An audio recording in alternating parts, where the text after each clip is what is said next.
में हैदराबाद सिटी में, और if you look at Hyderabad city you will see two sides of the fence. One where you see big high-rise buildings, the other side you see the city that still has its roots intact. और जब हम लोग real estate के बारे में बात करते हैं, one of the primary real estate arena is commercial real estate, and today हम बात करेंगे फीनिक्स ग्रुप के CMD के साथ to understand what's the road map going ahead for Phoenix group, one of the strongest company when it comes to Hyderabad real estate. So आइए हम बात करते हैं मिस्टर गोपी के साथ और जानते हैं कि फीनिक्स ग्रुप की वो क्या सीक्रेट है that they have been able to crack in the city of Hyderabad. Thank you so much sir for being a part of the show. और हम पहले इस बारे में जानना चाहते हैं कि Hyderabad city, you've seen it evolve right rapidly over the last few years, and especially in the commercial real estate where you are present. आप अगर बता सकें कि how has the change been over the last few years?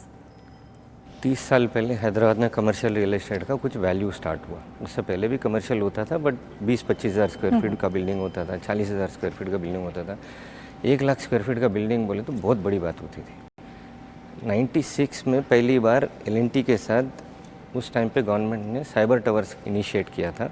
फिर बाद में 100 एकड़ ज़मीन को जो लेआउट बना के बहुत सारे कंपनीज़ को लेके आई थी, जैसे Microsoft, Oracle, all these companies. The biggest achievement for the state on that day was bringing Microsoft and Oracle into same building. एक ही बिल्डिंग में दोनों, मतलब दो तलवार एक मैदान में कभी बैठ ही नहीं सकते, लेकिन इन लोगों ने बिठा दिया. So for that reason Hyderabad has really achieved a great value. After that they built their own campuses, सब अपने अपने धंधे चालू कर दिए. बट इशू क्या था कि उसके बाद विजिबिलिटी स्टार्ट हुआ purely because of human resources. Hyderabad for some strange reason has caught on toward I would say Hyderabad में जितने भी लोग हैं सर्विसेज रिलेटेड कंपनीज हैं और बेंगलोर में प्रोडक्ट रिलेटेड कंपनीज हैं. सो वैसा एक डेफिनेशन बैठ गया. ऐसा नहीं कि किसी ने बनाया, वो ऑटोमेटिक ऐसा बैठ गया. So in the present situation I would say 30 साल के अंदर हैदराबाद पहले इनिशियली 1-2 लाख स्क्वायर फीट का लीजिंग होता था साल का, फिर बाद में वो 3 lakh square feet, 5 lakh square feet, 10 lakh square feet वैसा आया. सो 2014-15 में जब तेलंगाना का जो इशू सॉर्ट आउट हुआ और क्लैरिटी हुआ, उसके बाद साल का 30 लाख स्क्वायर फीट लीजिंग होना चालू हुआ. Demand was so much. Okay. And in 2018 first time the demand increase to रफली about 70-80 lakh square feet per year. अभी 2019 was one of the first years when Hyderabad में 1 करोड़ स्क्वायर फीट लीजिंग हुआ था. Suddenly Covid आया, Covid के बाद market थोड़ा गिर गया था. फिर अभी 23 से वापस हैदराबाद 1 करोड़ स्क्वायर फीट का मार्केट देख रहा है. So possibly in the next 3 years Hyderabad will settle around 1.5 crore square feet, बोले तो 15 million square feet of commercial real estate demand as an average. This is something which we can surely look at. So while this is going on, micro market 2-3 हैं, हाईटेक City, financial district, extension of financial district ऐसे. सो आपने जैसे बोला, इस इलाके में सारे कंपनीज एक दिमाग बैठ गया कि भाई इस इलाके में आए तो एम्प्लॉयज़ आके इधर काम करेंगे. सो एम्प्लॉयज़ को घर भी ढूंढना पड़ता है, तो इसी सराउंडिंग में देखते हैं. मेट्रो आ गया, इसके लिए public they are very excited to sort of work in हाईटेक City, but they come from Kukatpally areas, Dilsukh Nagar, हर जगह से आ सकते हैं बिकॉज मैक्सिमम 45 मिनट में without any stress. Right. So without traffic. So metro also has helped a lot in Hyderabad city to have achieved so much of value. Right. तो अगर आपके मुताबिक ये है कि demand is very much intact. It has seen a revival after COVID period. But there are a lot of players also who are entering the market. तो आपको ऐसा लग रहा है कि we will reach a stage where there is more supply, the demand could be less, or are you seeing that despite the supply coming in, demand is still very high? Demand 2 तरीके के रहते हैं. एक होता है जो Fortune 500 companies या फिर जितने भी यूएस कंपनीज हैं, वो सारे companies while they are growing because of their situation there they have to cut cost. Dollar versus rupee there is a huge benefit. वो बेनिफिट लेने के लिए जितने कंपनीज इधर एम्प्लॉयज़ ला रहे हैं, जैसे आज की तारीख पे एक डेलॉइट एक कंपनी है हैदराबाद में, मेरे ख्याल से कुछ नहीं तो 40,000 एम्प्लॉयज़ हैं. वैसे देयर आर 10 और कंपनी हैं जिनके 20,000 से ज़्यादा एम्प्लॉयज़ हैं. Why are they investing here in Hyderabad? That is because they want to save on cost. In the same factor, larger companies look at a particular system. For any new player to come, इनके लिए issue क्या होता है, उनका requirement समझते समझते इनको 5-10 साल लग जाते हैं। तो इतने में जितने लोगों का उन लोग मार्केट बनाते हैं, there are smaller players also who need cost effective solutions. So उनके लिए भी मार्केट है, इनके लिए भी मार्केट है। So grade A business is different from grade B and grade C. So whenever people talk over supply market की बात करते हैं तो they are clubbing all of them together. But if you look at independently, there is no over supply in the market even today. No oversupply in the In market. whole of financial district, except for 2-3 buildings, there is no space available in financial district. If somebody wants space, यही 3 building है, इसके अलावा तो है ही नहीं। है ही नहीं। So it's a misconception. People talk about it. Okay. Another thing that people talk about nowadays in the market is कि कौन सी कंपनी पब्लिक जाएगी, कौन सी कंपनी IPO की तरफ जाएगी।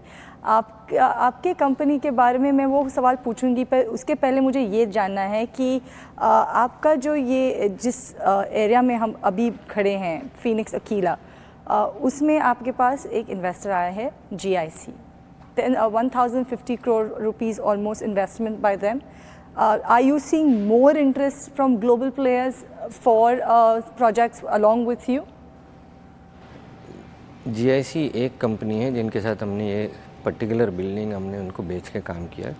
अदर देन GIC हमने 3-4 और बिल्डिंग भी ऑलरेडी कैपिटल लैंड, एस&आईस इंडिया रीट, इनको गवर्नमेंट ऑफ सिंगापुर कंपनीज को बिल्डिंग बेच चुके हैं।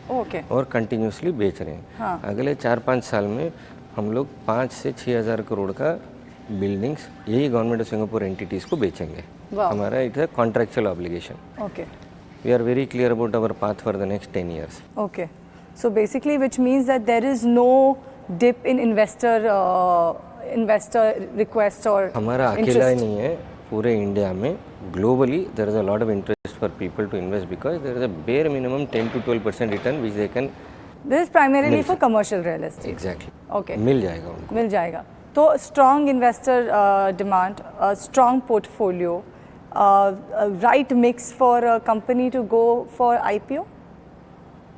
But we are looking at a REIT. हम लोग REIT में जाना ज़्यादा। Oh, okay. Because it's a real estate. It is a better solution is what we feel. REIT का ही मतलब ज़्यादा है हमारे जैसे कंपनीज के लिए, स्पेशली कमर्शियल रियल एस्टेट के लिए। हमारे पास क्या है, we are a different developer because we don't own lands. So हम लोग क्या लैंड ओनर्स के लिए भी अलग बिल्डिंग्स बनाते हैं, खुद के भी बिल्डिंग्स बनाते हैं।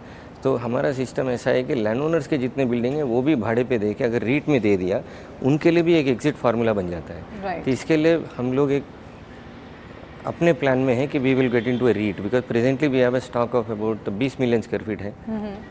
आगे 3-4 साल में एक और 30 मिलियन स्क्वायर फीट तक हमारा बनेगा। तो एक 40-50 मिलियन स्क्वायर फीट अपने हाथ में अगर है, that's a good enough size for us to get into a REIT. And any partner that you looked out for this REIT? Existing, there are 4 or 5 listed REITs. Most of them know us. We are in the same business, and there will be an existing partner that we have who are already sort of investing with us. If any one of these partners are going for a REIT and we can add value to it, we will add value. Okay, you will add value to it. कोई timeline सोचा है इसके बारे में कि नहीं? Timeline is going to be mostly at the time when leasing at least 70-80% का leasing हो जाए, तो उसका timeline correct है। Okay. अभी फिलहाल कितने As of now, the landowner buildings are getting occupancy certificate in the next 3 to 4 months around 15 million square feet तक। Okay. वो 15 मिलियन स्क्वायर फीट हमको 70% लीजिंग तक जाने के लिए एटलीस्ट एवरेज 1.5-2 साल लग जाएंगे। Okay, fine. So that's the timeline, broad timeline that we need to think about. और एक जो बात है कि ये रियल एस्टेट सेक्टर में, any real estate sector, you are seeing a rise in the construction cost. There is also interest rates भी बहुत हाई थे अभी तक। वो ट्रांसमिशन नहीं हुआ है कट का, but that will be only just hardly anything when you translate it for your company. पर मुझे ये पता करनी थी कि despite all of this, how are you able to maintain your profitability without any compromise? Idea is very clear. हम लोग भी बचपन से देख रहे हैं, जब से हर एक आदमी को अपना पगार बढ़ाना है रेगुलरली। पगार जब बढ़ रहा है तो भाई कंस्ट्रक्शन कॉस्ट भी बढ़ेगा हर लेवल पे। So we should be prepared in our system that जैसे पगार बढ़ रहा है, जैसे कंस्ट्रक्शन कॉस्ट बढ़ रहा है, अपने सेलेबिलिटी कैसे बढ़ाएं। That is only possible by making it more and more efficient. पिछले साल मैंने अगर समझ लो 5,000 रुपये स्क्वायर फीट कंस्ट्रक्शन कॉस्ट किया है, तो उसमें 25-30% का कुछ वेस्टेज हुआ रहेगा। सो ये टाइम पे मेरा कंस्ट्रक्शन कॉस्ट एक 5-10% बढ़ गया। अगर मैं वो 30% का वेस्टेज एक 10% कम करा लूँ तो मेरा कॉस्ट ऑफ कंस्ट्रक्शन मैच हो जाता है। वैसे always we are struggling to try and make it more and more efficient to see that our cost remains closer to market expectation. Okay. So माल जितने में बिक सकता है उसका तो वैल्यू ऑलरेडी फिक्स्ड है. ओके कस्टमर तो पहले ही डिसाइड कर लिया कि मैं इतना ही पैसा दूंगा, तो उसी बेसिस पे हमको रिवर्स कैलकुलेट करके अपने सिस्टम हमेशा Okay. चलाना है. So you're a major player in commercial real estate. Residential, warehousing, are you looking at those sort of areas, data center as well? आप explore कर रहे हैं, आपने explore किया है फिलहाल? अभी तक तो नहीं, but Okay. data centers and warehousing require us to buy lands, which is against our concept till date, but Okay. possibly once Because become you're cash lease supply. lands. Correct. Yeah. We've always done lands on development. We've never actually done any business with any government authority. Neither we've done with any place where we bought lands. Okay. So in this particular case, we are very clear that if we have surplus cash flow available, we'll buy lands and then we'll get into logistics Okay. or warehousing. Yeah. That's the plan. That's the thing. तो अगले 5-10 साल के लिए Phoenix Group का क्या vision रहेगा going ahead, given the fact that India is ever developing, Hyderabad is developing as well. There is no stoppage to that. So what will be the vision for Phoenix Group going ahead? अगले 10 साल में Phoenix group को 2-3 achievements करने हैं. पहले चीज़ जो हमारे पास जो पाइपलाइन है 30-40 मिलियन स्क्वायर फीट का, उसको ऐसे एफिशिएंटली बनाओ कि जितना मिनिमम पॉसिबल वेस्टेज में बाहर निकले. दूसरा आइटम है कि globally everyone is trying to get into net zero, Yes. where we become self-sustained buildings. Right. Sustainability has become a big point of contention. So we'd like to build almost every single building as a LEED Platinum buildings, green buildings, and also we want to make sure that the wastage comes down to minimum and make sure all the buildings are net zero buildings. That's our target in the next 10 years. So that's the target coming in for Phoenix Yes. Group. But इसी optimistic note पे all the best sir for Phoenix Group for your company, and hopefully बहुत जल्द हमको news मिले कि you are looking out for a REIT with your partner then. Thank you so much Thank you. for being part of the special edition of ET Now on the Go Hyderabad edition. Thank you.